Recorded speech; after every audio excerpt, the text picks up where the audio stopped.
Hey guys, welcome to the channel again. Shubham this side. I hope you all are doing well. So आज का हमारा topic है protein. तो protein का काम क्या है? प्रोटीन का काम है हमारी मसल बिल्डिंग करने का, हमारी मसल को रिकवरी करने का. आपका जितना ही अच्छा आपका प्रोटीन इनटेक होगा, आपकी मसल ग्रोथ उतनी अच्छी होगी, आपकी रिकवरी उतनी अच्छी होगी. और प्रोटीन ऐसा नहीं है कि सिर्फ उसी इंसान के लिए ज़रूरी है जो जिम जाता है, बल्कि प्रोटीन हर एक उस इंसान के लिए बहुत ज़रूरी है जो अपनी डेली लाइफ में कुछ ना कुछ एक्टिविटी कर रहा है. हमारी इंडियन डाइट में हम लोग देखते हैं प्रोटीन की मात्रा बहुत कम होती है और कार्बोहाइड्रेट की मात्रा बहुत ज़्यादा होती है. बट प्रोटीन की भी एक बहुत अच्छा अमाउंट हमारी डाइट में होना चाहिए. एक बैलेंस डाइट हमारा होना चाहिए जिसमें carbs, protein and fats and minerals, vitamin, छोटी मोटी चीज़ें, micro nutrients and macro nutrients जो हैं बराबर होने चाहिए. तो आज हम बात कर रहे हैं प्रोटीन के बारे में. तो प्रोटीन के कुछ मेन सोर्स हैं जो हमारे घर पे ही हमें बहुत ईजिली से मिल जाते हैं और हम उसे यूज़ नहीं करते हैं. जैसे जिम में भी कई ऐसे नए लड़के आते हैं, नए बच्चे आते हैं जिन्हें नहीं पता होता है कि प्रोटीन के सोर्स उनके पास ऑलरेडी बहुत सारे हैं.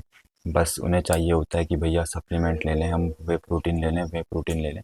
Yes, this is also very important. Way protein एक बहुत ही अच्छा सोर्स है प्रोटीन का, बट वो एक एडिशनल सोर्स है. अगर आप अपनी एक नॉर्मल डाइट से अपना प्रोटीन इनटेक कर पा रहे हो पूरा, तो आपको वे प्रोटीन की कोई भी ज़रूरत नहीं है. Whey protein is a additional supplement. जब आप जो है बिल्कुल आप बहुत ही प्रॉपर डाइट ले रहे हो और उसके बाद आपको लग रहा है कि आपका प्रोटीन इनटेक अभी भी पूरा नहीं हो पा रहा है, तो फिर आप सप्लीमेंट को ऐड कर सकते हो.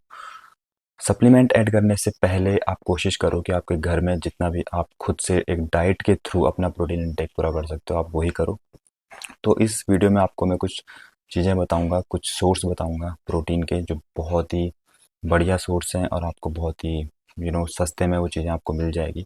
तो इसमें सबसे पहला सोर्स जो है प्रोटीन का वो है सोयाबीन. अगर आप एक दिन में 100 ग्राम ऑफ सोयाबीन्स खाते हैं तो आपको उसमें मिलता है 36 ग्राम ऑफ प्रोटीन.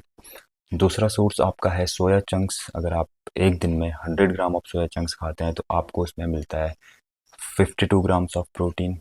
तीसरा सोर्स जो आपका है वो है मूंग दाल. अगर आप एक दिन में 100 ग्राम्स ऑफ मूंग दाल खाते हैं तो उसमें आपको मिलता है 24 ग्राम्स ऑफ प्रोटीन.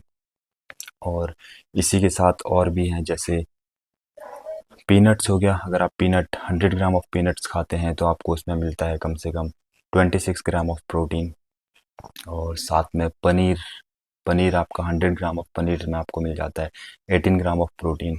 तो ये सब जो है आपके वेज सोर्सेस. जो नॉन वेज जो बेसिकली हम लोग यूज़ करते हैं, एग, चिकन. तो एग की अगर मैं बात करूँ तो आपको एक एग में कम से कम 6 से 6.5 ग्राम प्रोटीन मिल जाता है होल एग में. चिकन ब्रेस्ट होता है, उसमें बोन नहीं होना चाहिए. ब्रेस्ट पार्ट जो चिकन का होता है, चिकन ब्रेस्ट, उसमें आपको मिल जाता है 100 ग्राम ऑफ चिकन ब्रेस्ट में आपको 31 ग्राम्स ऑफ प्रोटीन मिल जाता है. सो ये सब जो है बहुत ही अच्छे सोर्स हैं आपके प्रोटीन के और बहुत ही चीप है. बहुत ही एक्सपेंसिव नहीं है कि आपको बहुत ही महंगा पड़ेगा. आप सोया चंक्स लेने जाएंगे तो आपको 25 रुपीज़ में 250 ग्राम ऑफ सोया चंक्स मिल जाता है. आप चिकन लेने जाओगे, 100 ग्राम ऑफ चिकन आपको मुश्किल से 30 से 40 रुपए का पड़ेगा. तो बहुत ही बहुत ही चीपेस्ट सोर्स हैं ये प्रोटीन के. तो मैं आपको सजेस्ट करूँगा कि सबसे पहले आप जो है एक अपनी डाइट से ही अपना जो है प्रोटीन इनटेक पूरा करें. और उसके बाद भी अगर आपको लग रहा है कि हाँ आपके पास इतना टाइम नहीं है उस चीज़ को प्रिपेयर करने में, चिकन प्रिपेयर करने में आपके पास टाइम नहीं है, आपको ये सब चीज़ को कुक करने के लिए आपके पास टाइम नहीं है, तो आप सप्लीमेंट ऐड कर सकते हैं. वे प्रोटीन सोर्स ऑफ प्रोटीन जो सप्लीमेंट में आता है. वे प्रोटीन आप एक स्कूप लेंगे, आपको 24 से 28 ग्राम्स के बीच में प्रोटीन मिल जाता है. ब्रांड के ऊपर डिपेंड करता है कि ब्रांड कितना आपको दे रहा है एक स्कूप में.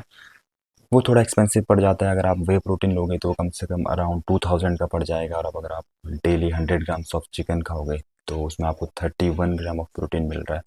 और वो आई गेस 30 to 40 रुपीज़ का पड़ेगा. अगर आप 40 रुपीज़ भी लगा देते हो तो महीने का 1200 रुपये में आप जो है 31 ग्राम ऑफ प्रोटीन डेली ले सकते हो. तो मेरे हिसाब से आप पहले अपना डाइट जो है एक नॉर्मल डाइट से अपना प्रोटीन इनटेक पूरा करो और उसके बाद सप्लीमेंट में जाओ. और इसके बाद अगला टॉपिक मैं आपको बताऊंगा कि आपको जो है क्या वो मेन सप्लीमेंट्स हैं जो आपको लेने चाहिए, क्योंकि बहुत टाइम ऐसा हो जाता है कि कुछ भी सप्लीमेंट लेकर के आ जाते हैं, गेनर लेकर के आ जाते हैं, प्री वर्कआउट ले लेते हैं। मतलब कई लोगों को पता ही नहीं है कि क्या सप्लीमेंट ज़रूरी है। तो उसके बारे में भी मैं एक अगली वीडियो बनाऊंगा। ऐसी ही वीडियोस के लिए चैनल को सब्सक्राइब करना ना भूलें। फिर मिलता है आपको अगली वीडियो में। तब तक के लिए tata bye bye, take care.